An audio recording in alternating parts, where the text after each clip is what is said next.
Welcome to the Coin Club, a podcast brought to you by the Seven House Coins, Currency, Bullion, where we discuss everything related to numismatics.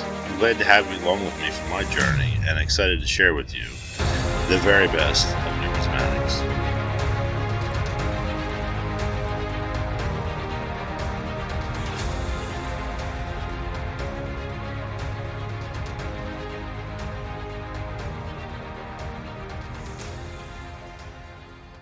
Hello everyone, and welcome to the third episode of the Coin Club podcast.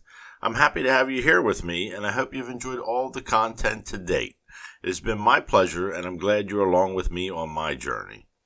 I appreciate all of your feedback, as it helps me greatly in making this show for you and providing content that you enjoy. We'll start off this episode with news from PCGS, including the sale of the 1822 Capped Bust Eagle from Stax Bowers and another auction update. A shout out to one of my numismatic publications that I love, the 2021 Morgan and Peace Dollars. Yes, you heard that right. The 2021 Morgan and Peace Dollars. Redesign of the American Silver Eagle. A little What Were You Thinking? A little of What's Tony Drinking?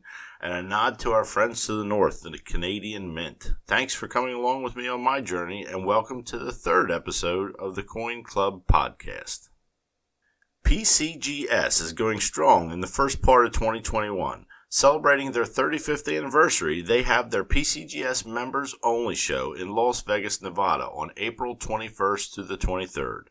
This is taking place at the gorgeous Bellagio Hotel and Casino. They will offer a discount on walkthrough grading at only $125. I've never been to one of these shows, but I can imagine that a coin show on the Strip in Las Vegas would be a great venue to attend. Throw a 20 or two in the slot machines, grab a drink, and loosen that old wallet up and grab some much-needed PCGS slabs at their show. I love the city as everything is within walking distance and there is so much to see and do. From April 1st to June 30th, if you submit 5 or more coins, PCGS is offering a special edition 35th anniversary mint box. It reminds me of the color of a Tiffany's fine jewelry box. During this time frame, you can also submit 5 silver certificates for the price of 4 and get a special 100th anniversary label for Morgan and Peace Dollars. You really can take advantage of this deal by subscribing to a PCGS membership at many levels for all collectors. Starting at $60 for the basic up to the platinum membership at $249, you can't go wrong.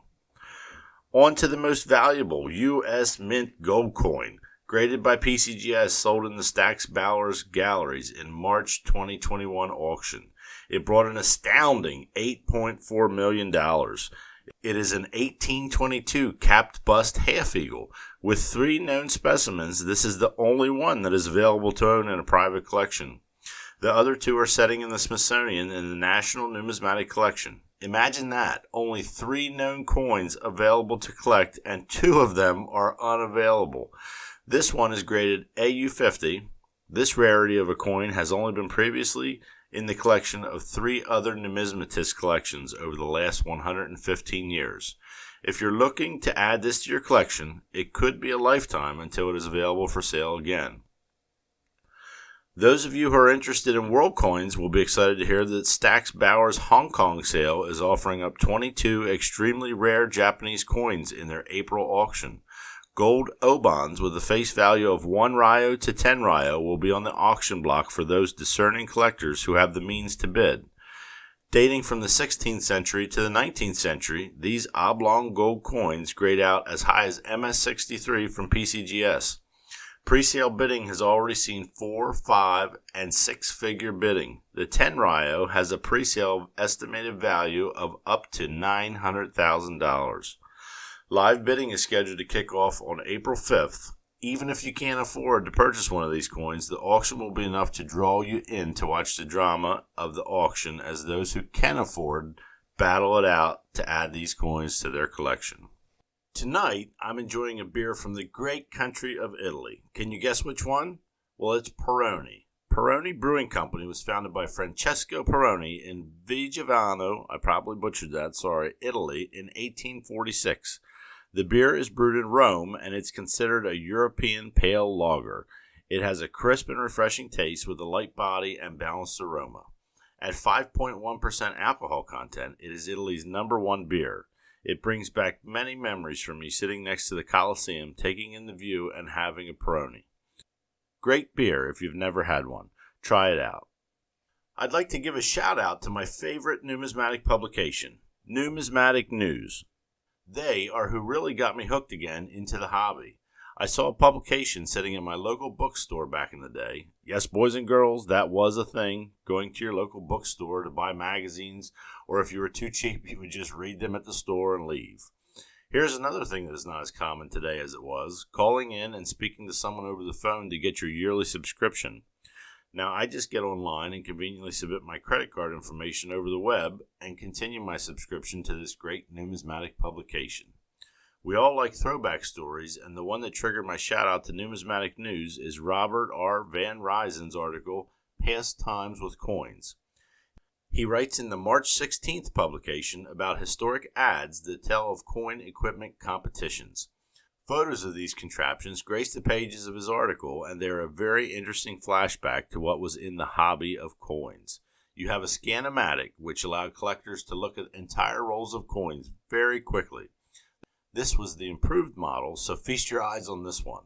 The Numiscope is featured, sort of a microscope that lets you view both sides of the coins and then count and wrap your reject coins. He has a few other interesting features on there. Please subscribe to their magazine and check out that article. It's intriguing to see what was being sold back in the day for use by numismatists of the past. Numismatic News is a great publication, very affordable, and publishes most frequently. It has everything you need in a coin collector's publication. Check them out. Speaking of the past, I wanted to take a moment to talk about celebrating the past with the 100th anniversary of the Peace and Morgan dollars. The United States Mint will be making a 2021 Peace and Morgan silver dollar to commemorate the 100th anniversary of the last year of the Morgan dollar and the first year of the Peace dollar. I don't know about you, but these coins have fascinated me ever since I was a child. The heft of these coins are something to behold when you think that our brand new dollar coins haven't circulated well in a long time, and they're so much smaller. Silver content in circulating coinage is non-existent today, and the design on these coins are world-renowned. Even those prick counterfeiters over in China, yes, I said prick, they know what they're doing, and those counterfeiters are a scourge on our collecting hobby. Off the soapbox. That's a topic for an entire episode in itself. Back to the 100th anniversary. On January 5th, 2021, the President signed into law the bill introducing the 2021 Morgan and Peace dollars for their 100th anniversary. If you're a true lover of the two hefty silver dollars, it was a nail-biter not knowing if or when it was going to happen. Representative Andy Barr from Kentucky introduced the legislation to the United States House of Representatives on March 11, 2020. H.R. 6192 went to the Senate at a glacial pace on September 23, 2020. Nothing new to the citizens of the United States that it took so long to vote on something so simple. Quite typical of most of the political shenanigans that go on here in the U.S. The original dollars are minted of 900 fine silver and 100 copper. The Morgan silver dollar showcases Lady Liberty on the obverse and our United States seal on the reverse. It spanned production years from 1878 to 1904 and later introduced again in 1921. It was the first silver dollar struck since the Coinage Act of 1873 and ushered us into the gold standard. Minted at Philadelphia, Denver, San Francisco, New Orleans, and Carson City, these coins are a favorite amongst United States coin collectors. The introduction of the 1921 Peace dollar can be attributed to the Pittman Act. The Pittman Act was a law that was sponsored by Senator Key Pittman of Nevada. It was passed on April 23, 1918, and authorized the conversion of no more than 350 million silver dollars into bullion. It also directed the government to purchase more domestic silver to replace what was converted to bullion. Direction was also given to remove from circulation the equivalent value of silver certificates and replace them with new Federal Reserve banknotes, including $1 and $2 denominations for the very first time. Sounds like the government lobbying going on there to me. Wasn't Nevada big on silver? I'm pretty sure their nickname is the Silver State. In 2014, They were the second largest producer of silver next to Alaska, with 10.93 million troy ounces of silver mined. A man by the name of Anthony de Francisci was the designer of the coin. His wife was actually the model for the obverse of the coin. It is a love story at its finest. She posed for him as she viewed the Statue of Liberty at age 5 when she emigrated to the United States. The first piece of land in the United States that she laid eyes upon and had such a profound effect on her and her husband that it was the passion for the obverse of the 1921 peace dollar. I wish that today we would have such passion for the people who want to emigrate to our great country as those who have had the opportunity to back then. Our country is great because of those who took that chance to make that journey back in the day to come to this new land. The peace dollar spanned the years from 1921 to 1935. It was minted in Philadelphia, Denver, and San Francisco mints. These 100th anniversary coins will have the same weight, thickness, and diameter as the original beauties did. Philadelphia coins will lack the mint mark in homage to the original design. Denver and San Francisco mint marks will appear on the coins, and folks, the Philadelphia Mint will be producing O and CC privy marks on some of the coins in tribute to the original coins produced at the New Orleans and Carson City mints. How fantastic is that? I can't even begin to tell you how excited I am to hear that. Such an important homage to our past. I hope I'm able to grab a few of these and that the mint doesn't do some ludicrous mintage limit per household like they've done on some of the more recent items. I'm a big fan of the mint, but I would have to say something if they decided to limit the mintage on these. As popular as they are, everyone should be able to get one. On the heels of this information, I will be happy to let you know that NGC, the Numismatic Guarantee Corporation, for those of you who do not know what that stands for, is offering anniversary labels for the commemoration of this event. Send in your 1921 Morgan & Peace dollars for this label and later on for the 2021 dollars as well. They plan on also offering an oversized holder for the lot. Along with this exciting release of the 100th anniversary of the Morgan & Peace dollars, we have the redesign of the American Silver Eagle. This iconic bullion coin has been coveted the world over by collectors of silver bullion who want something iconic, something verifiable and solid to add to their silver stack. Since 1986, the American Silver Eagle has been the official bullion coin of the United States Mint.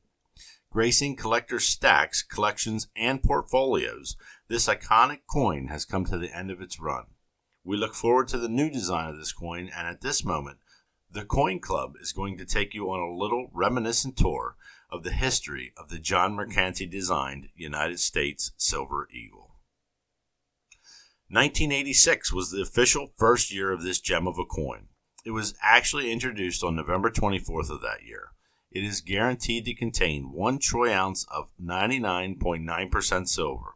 The mint creates a proof and uncirculated version for collectors. It is produced at 3 of the United States iconic mints, Philadelphia, San Francisco, and West Point mints. This bullion coin is one of the few that is allowed to fund individual retirement accounts in the United States. Yes, collectors and fans of the podcast, you can add the United States Silver Eagle bullion coin to your retirement accounts. Consult your financial advisor and get on that. The obverse of the coin is an iconic design by Adolph A. Weinman of Walking Liberty. It is known the world over and coveted as such. The reverse of this coin was designed by John Mercanti, which highlights the heraldic eagle behind a shield grasping olive branches and arrows. The way that the Silver Eagle bullion came into play was once again a political move by lawmakers and lobbyists alike. In the 70s and 80s, there was a plan to sell off the silver in our defense national stockpile. Mining interests had opposed any such sale like this. Ignored by the lobbyists and government officials who supported by them, the price of silver dropped as sell-offs continued from our national stockpile. The Reagan administration proposed to sell off the stockpile of silver to balance the budget. In 1981, the Senate agreed to allow the sale of 75% of our stockpile over a 3-year period.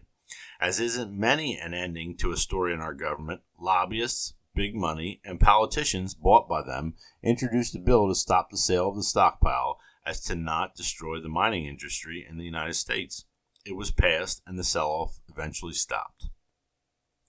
United States Senator McClure, over a multi-year period, tried to get the government to stop the sale of the silver bullion from our national stockpile via many different methods.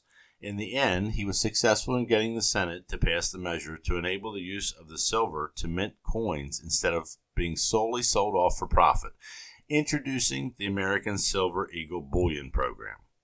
The first Silver Eagle was struck at the San Francisco Mint on October 29, 1986. The mintages vary over the years from the lowest strike of just over 30,000 to a high of 47 million. Truly an iconic American coin, coveted all over the world and counterfeited just as much.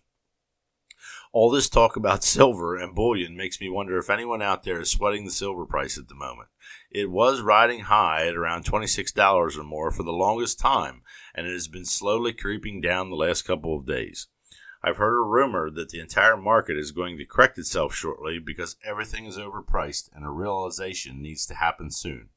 Does that make you worry about what's going to happen in the bullion markets? The price is supposed to increase when turmoil and strife happens. However, in the last couple of years, we have not seen that happen.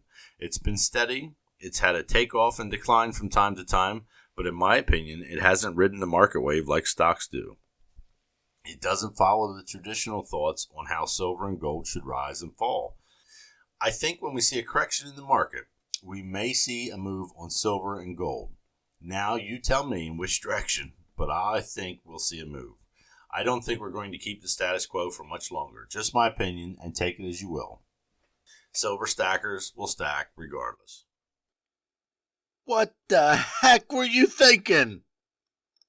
Our segment tonight comes from a new listener to the Coin Club podcast. She didn't want her name to be used, but she said she wanted to have her story told so others didn't go through what she had to go through. We all see those ads on Facebook touting a silver eagle for a couple of bucks. To the untrained collector, it would seem like a nice deal. Those unscrupulous sellers even offer you a discount for the more you buy, the cheaper they become. Heck, why wouldn't you want to buy a handful of them? Give them out to the grandkids at Christmas, or better yet, put them away for a rainy day to hand down a legacy of valuable coins to your children. They're priced just about right that even if you don't have a ton of money, you can reach out and buy a few to put away. We'll call her Michelle for the story to keep her anonymous as she requested.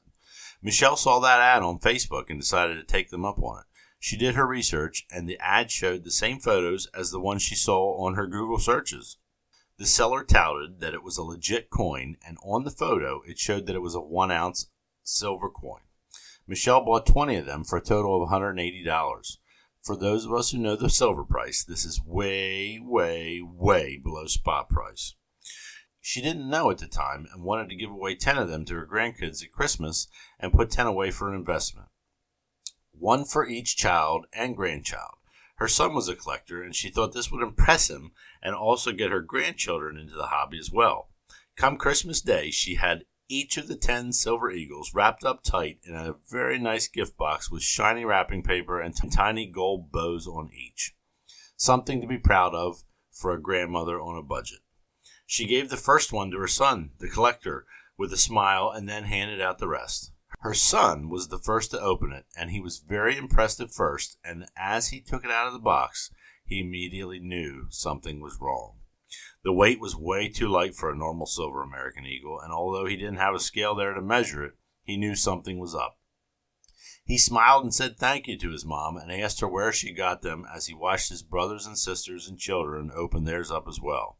Michelle was ecstatic that her son was smiling and liked his present, and she told him in a hushed voice that she found them in a great deal on Facebook, as she didn't want the grandkids to hear that she bought them and not Santa. Her son's smile slowly turned to concern, and a worried look came over his face. He asked his mom if she meant that she bought them on one of the coin websites or one of the ads that you see while cruising Facebook. She said it was an ad. The smile slowly disappeared from his face as he realized his mother was had. Michelle was an avid baker, and her son knew she had a scale in the kitchen for measuring. So he told her to get it out, and he set the coin down. It wasn't anywhere close to the weight it should be for a silver eagle. Michelle had been duped into buying a counterfeit American silver eagle off of Facebook. She couldn't believe it. It was Facebook after all, and how could they allow someone to sell something counterfeit on their site? She bought 20 of these.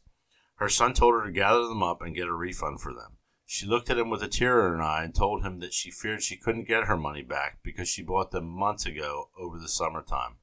Her son tried to help her get the money back, but the time had passed to get the credit card company to offer a refund, and the seller had long since disappeared from advertising or selling on Facebook. Michelle handed out counterfeit American Silver Eagles, probably worth no more than $5 in total, to her family, thinking that she was giving them a legit American Silver Eagle made by the United States Mint. The moral of this story is to only buy from trusted sources who check to make sure that everything they're selling is legit. The Seven House Coins, Currency, and Bullion checks all of their bullion with a Sigma Metalytics precious metal verifier, guaranteed to be legit. Trusted dealers are out there, and if it seems too good to be true, it usually is. Visit your local coin store or inquire on our website, and we can help you head in the right direction for your coin collecting needs. Thanks for sharing your story with us, Michelle, and we hope that your son has continued to teach you more in the world of numismatics. For those of you who are keeping track of the United States Mint's production numbers, we have the following information for you from February's production numbers. 1.1 billion coins were minted at the Philadelphia and Denver mints. Billion! A 26% increase from the previous month and a 6% increase from the same time in the same month in 2020. The 1 cent had the largest order, even though it costs more to mint than it is worth. In a month-over-month comparison for coins used daily, the production totals for February increased by the following: 39% for Lincoln cents, 8.9% for Jefferson nickels, 6.9% for Roosevelt dimes, and an increase in 56.1% in quarters. That's crazy. 56% increase. We'll end this episode with a nod to our Canadian friends to the north. I've had the pleasure of traveling to Montreal and Quebec City and can say that I love your country and will be back as soon as this pandemic allows. The sights, the people, and the food are absolutely fabulous. The Canadian Mint this year is under full sail with their tribute to the life and legacy of the Blue Nose ship. This year celebrates this Grand Seafarer's 100th anniversary from the drafting table. It was a beloved fishing schooner and racing ship dubbed the Queen of the North Atlantic. Coinage dedicated to this ship for the 2021 year is as follows in U.S. dollars. Proof dollars are offered at $69.95. Their 99.9% gold coin is also offered at $1,099.95. Proof set priced at $234.95, which includes a 7-piece gold-plated set of coins. Really cool offerings from the Canadian Mint, so check out their website. Well, friends, we've come to the end of the 3rd episode of the Coin Club podcast, and once again, I would like to thank you for listening. I really enjoy sharing with you and look forward to seeing you on the next episode of the Coin Club podcast. Thank you for joining me on this episode of the Coin Club podcast. I had a great time with you and look forward to sharing with you on the next episode. If you like what you've heard, please consider supporting me on Patreon at the Coin Club podcast. Please follow me on social media. I'm on Facebook at the Seven House Coins, Currency, Bullion, and also on Instagram at the same name. You can also go to my website, 7houseccb.com, and give me some feedback on this episode or some suggestions on what you would like to see in future episodes. As always, I'm grateful to all of you for your support and look forward to seeing you the next time on the Coin Club podcast.